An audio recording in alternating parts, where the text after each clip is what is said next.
Good evening, my lovelies. Welcome. I'm Lady Creepypasta. This evening we have a tale from author SinisterSilver. If you haven't already heard it, one of my favorite performances on this channel is a story by SinisterSilver called Lactrodectus. I perform it with the very talented Nature's Temper. If you're keen to listen to it after this tale, I've included a direct link in the description below. For now, though, let's get on with today's tale, shall we? Come now, my dears. Lean in closer, and we'll begin.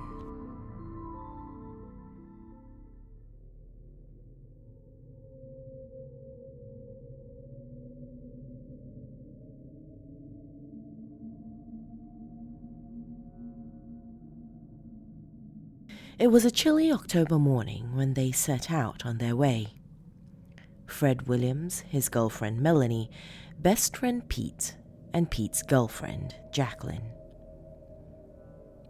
Fred was a quiet loner type who was never very popular in high school. Melanie was a sweet and charming girl who had quite a few friends in her social circle.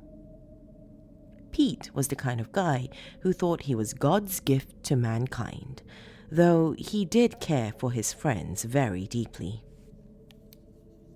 Jacqueline liked to gossip and spread rumors more than anyone else they knew.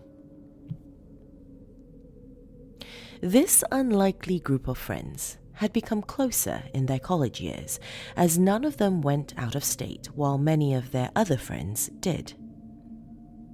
On the first weekend of the month, they had planned a camping trip to the woods near their hometown. Fred was the most familiar with the area, as he had been there several times as a Boy Scout on other camping trips. Pete and Jacqueline weren't thrilled about being away from modern conveniences, but spending time with Fred and Melanie was more important. When they arrived, they chose an open area surrounded by trees. It was serene and nearly silent as they began setting up their tents and the rest of their gear.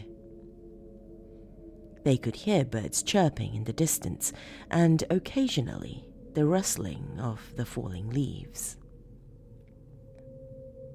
They worked well as a team. Fred was reading the instructions for the tents, Pete hammered in the stakes for them, Melanie started gathering nearby wood for a fire, and Jacqueline searched the area for cell phone reception. She lamented that all the trees must have been blocking the signal. Once the tents had all been set up, the sun was beginning to set. They made a fire within a circle of rocks as per Fred's suggestion, in order to keep it contained. Melanie produced marshmallows from her bag, along with graham crackers and chocolate bars. Before long, the marshmallows were impaled by skewers and roasting for s'mores, and the entire group's enjoyment. Pete stated that he was bored, and Jacqueline suggested that they play campfire games. They started with Truth or Dare, but quickly found that it was too childish, even for the gossip queen herself. Pete then suggested that they all tell each other ghost stories in an effort to frighten one another. He also added a drinking game component, which involved invisible flinching becoming grounds for one to down a bottle of beer from the cooler. They agreed, and each of them began thinking of what story they would tell as they finished their s'mores. Pete decided he wanted to go first, since he was convinced his story would be the scariest. He told a modified version of the Hookman legend, which ended in the story's male protagonist punching the killer in the mouth and saving the day. Understandably, this scared no one, and as per another rule he had set, Pete had to drink a beer because of it. He was mad, but only because of the fact that his story failed to frighten. He was certainly no stranger to drinking beer, and it was all in good fun anyway. Melanie told the tale of a college girl who had gone to stay at her roommate's house in the country over the holiday break. The weather was bad, the house was old, and there wasn't much to do. One night, the girls were in the house alone, and a monstrous storm hit. The power went out and they decided to go to bed. They heard the door crash open, and the girl whose family owned the house went to close it. After a few tense minutes, she came back. Her frightened roommate reached out to touch her and soon found her to be decapitated. The boys laughed it off as being ridiculous. Jacqueline jumped a bit at the ending reveal, so she started drinking her beer as she began to relate her story. She shared a story about a teenage babysitter asked to look after a pair of children while their parents were at a social gathering. The children had gone to bed early, and she was up watching television when she began to receive strange hang-up calls from a blocked number. After a few times, a whispering voice on the other end asked, "Have you checked on the children?" The girl began to feel threatened, so she called the police and asked them to trace the number the next time a call came. A more demanding voice accompanied the next call, ordering her to see what had happened to the children and claiming she would be next. At first, they seemed to be sleeping safe and sound in their beds, but when she turned on the lights, their throats had been slit and they were dead. At that moment, the police called back and informed her that the calls were coming from inside the house. She dropped the phone in terror and felt cold metal pressed against her throat. Pete flinched, causing him to have to drink another beer. Melanie and Fred both said that they had seen that in a recent movie that wasn't very well made. Finally, it was Fred's turn, and his expression turned very stern and serious. He spoke of a demon that likes to roam forests and wooded areas, like the one they were camping in. "The demon preys on the souls of the weak," he said, looking at each of his friends. "He once possessed a man in a car with his son and forced him to crash into a brick wall, killing him. The little boy watched his father die before his eyes and could do nothing about it." Fred claimed that the demon was responsible for a variety of unexplained deaths and disappearances, including another boy who went missing from Pennsylvania, and the brutal murders of a group of office employees on a camping trip of their own. He said it resembles a collection of animals molded together as one being. It has hooves for feet, a tall ape-like body, spade-shaped tail, claws like a rodent, bat-like wings, the head of a goat, and the eyes like that of a snake. He concluded by saying that you can summon the demon by saying its name. And then he shouted, "Soraki!" Everyone jumped and subsequently had to drink a beer. They went to bed shortly thereafter, and all was quiet. Pete got up late at night because all the beer he drank required him to relieve his bladder frequently. He went into the trees and was quickly breathing a sigh of relief. Several minutes went by, and he didn't return to his tent.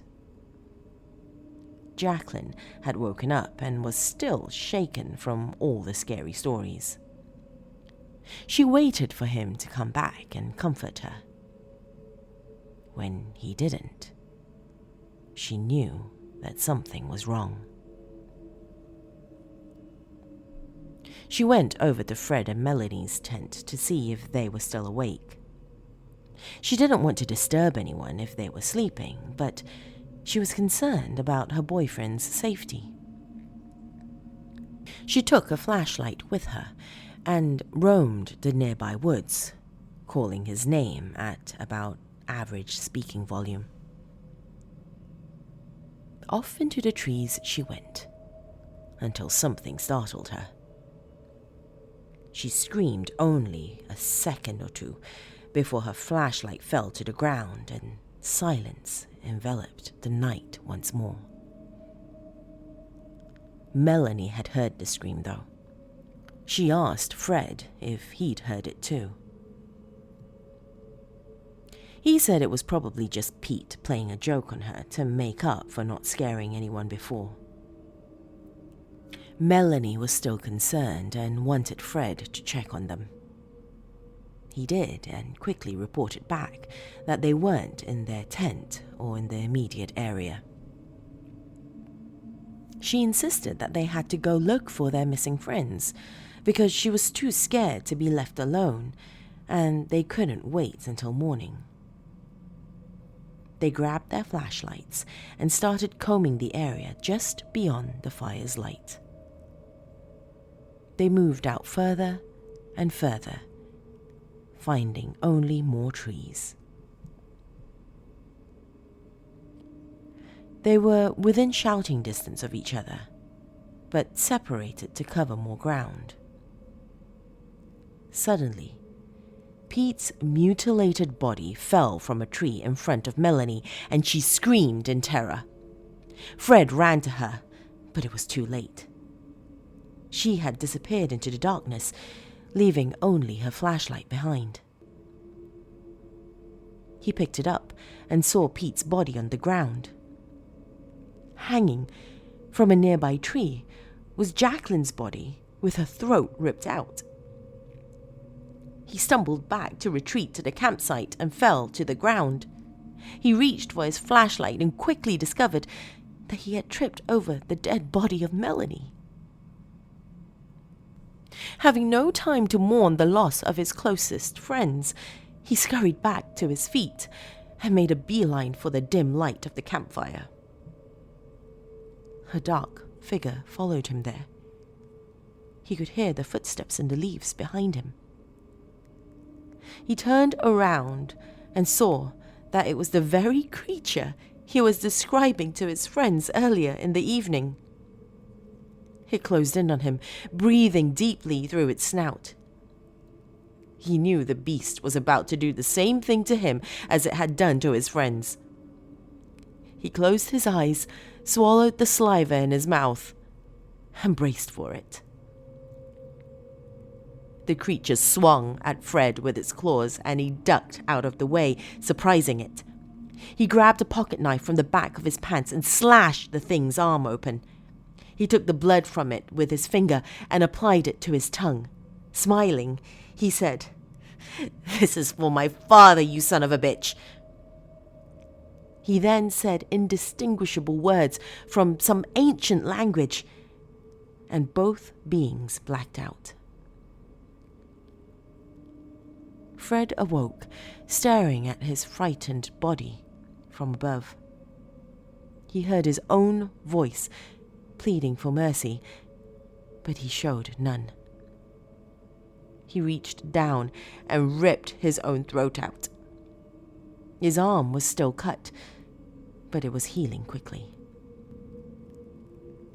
As he walked away from the campsite, he remembered the words that came from his father's mouth just before the crash. He who makes a beast of himself gets rid of the pain of being a man.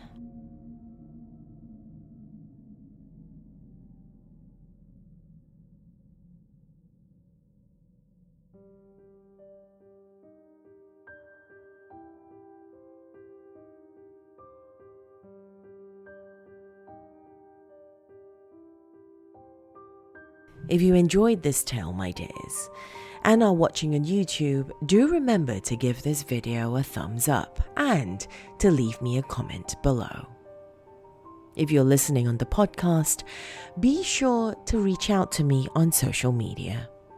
I am Lady McCreepster on both Facebook and Twitter. To those of you who are part of my dark family on Patreon, thank you so much for supporting this channel, my dears. If you too would like to become a member of my dark family, go to patreon.com/Lady McCreepster. As little as $1 a month really does help support this channel and keep it going. That's all I have time for this evening, my lovelies. Till next time, sweet dreams.